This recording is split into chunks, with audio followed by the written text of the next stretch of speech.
this soft or this stigma around, oh, we'll take care of that afterwards.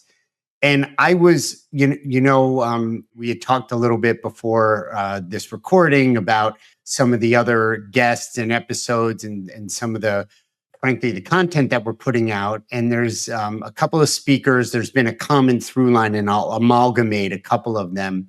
Some have coached gold medal teams, the Dutch female field hockey team. Some have coached NBA coaches.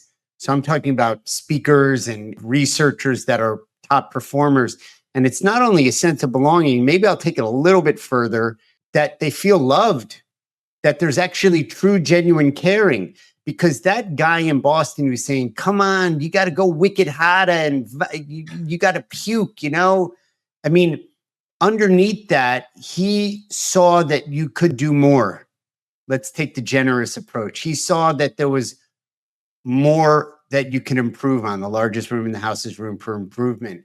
And when you're an elite performer, like an Olympian that's at the gold medal level and you're in real rarefied air, you need to be pushed.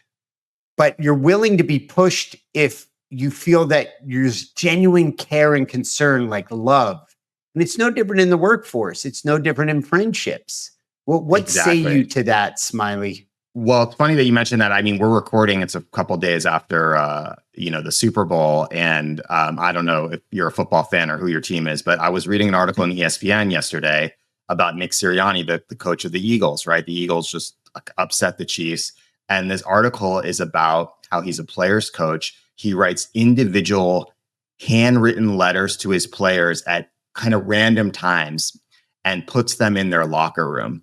And the letters are not just like, you're doing a great job, thanks for being part of the team, great work this season. It's something personal, something he's noticed, something about their growth, something that happened off the field, something about their kids or something they're going through. And the players talk about how these letters are some of the most impactful things. One player, they keep them in their bags when they go travel, like in their bags to look at before a game.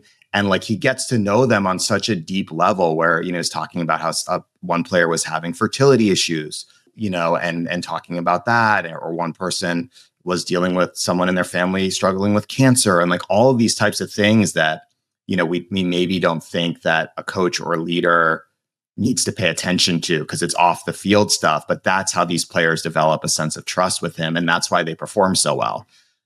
So I think that is a huge piece of this performance thing, is developing that human connection. And it's what happens when no one's looking. I think a lot of times, people think of connection in the workplace as kind of like, oh, the annual retreat, super important. Right. Or like the performance review, super important. Or like, okay, we're doing team building today. Like, here we go, like team building, wah.